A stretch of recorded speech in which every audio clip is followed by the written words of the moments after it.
Alright, okay, Forbidden Kingdom.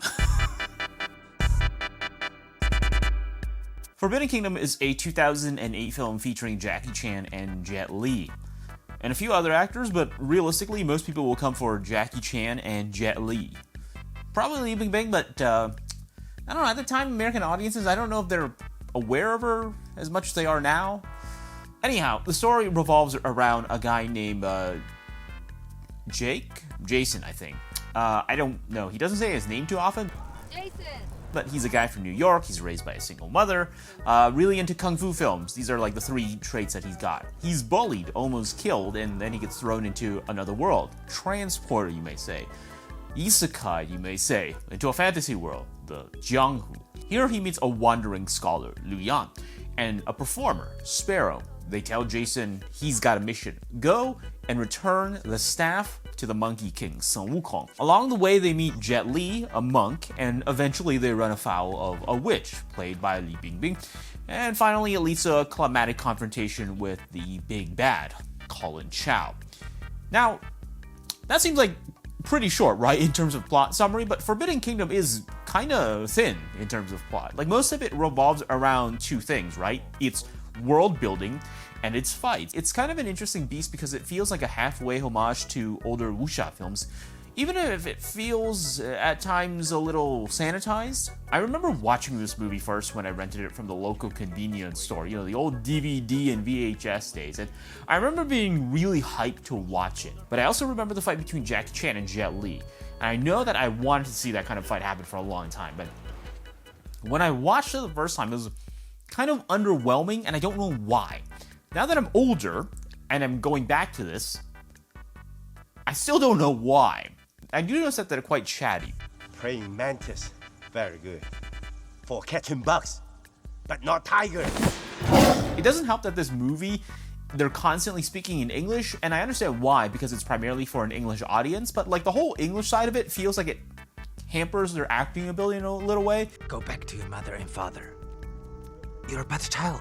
It starts off with like Mandarin, and then Jason is like, "Oh, do you understand the words that are coming out of my mouth?" And Jackie Chan says, "No, nobody understands the words that are coming out of your mouth." I think the problem is that at times it feels like it's written in a way that kind of favors sort of Chinese poetics. Like, it's got these sharp, short moments, brief philosophical musings, Sparrow referring to herself in third person all the time. It makes more sense in that context. But in English, it's a little stilted, a little like otherly.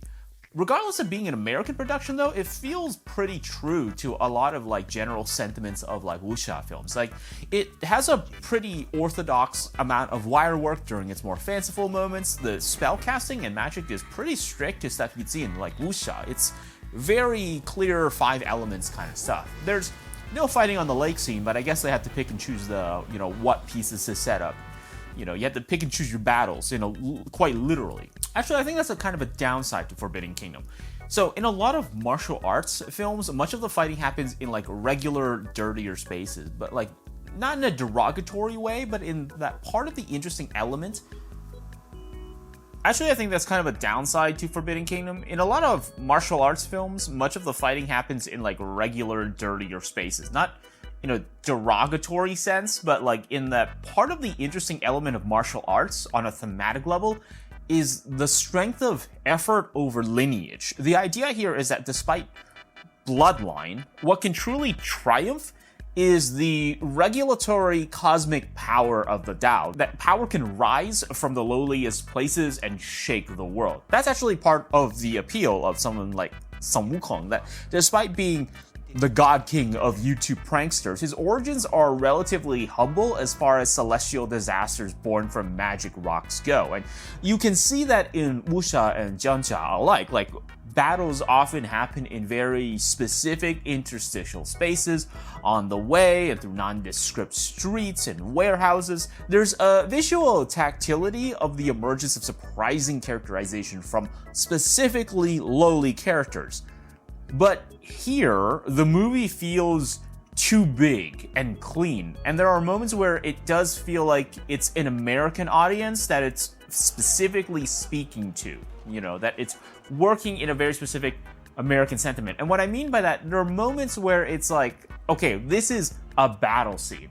Because, you know, this place only exists to set up a fight. Like, the big wuxia films that come to mind is Iron Monkey. You know, you have the fight with Donnie Yen and the thugs, and that happens in the streets, but it kind of like ramps up to that particular thing.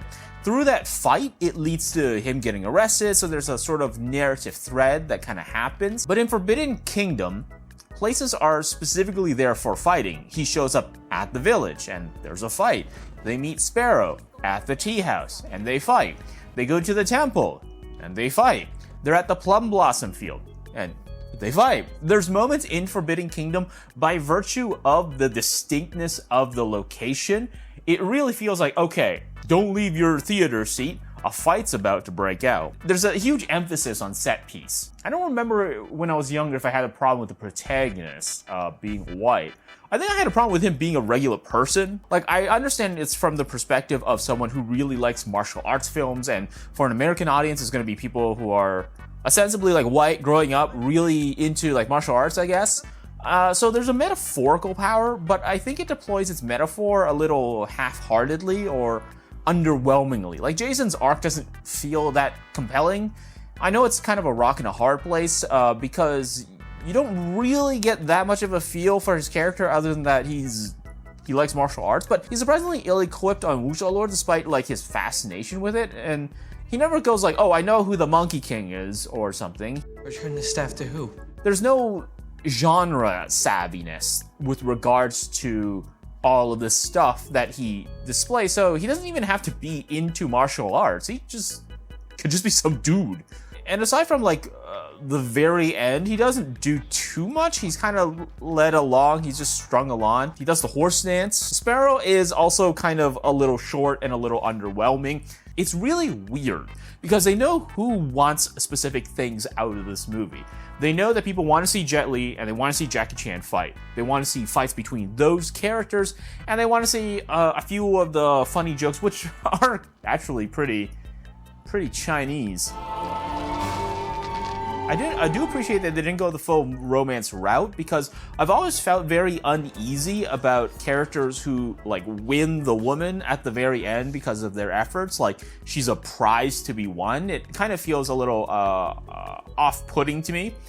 So, kind of happy she died. But then again, you know, at the end of the day, I'm not really into the whole romance thing anyways. When it comes to the Forbidden Kingdom, I just want killing, you know? But it's yeah, so I don't think it's really, I think it's a good homage. I think it's a good homage. I don't think it's racist. 8 out of 10.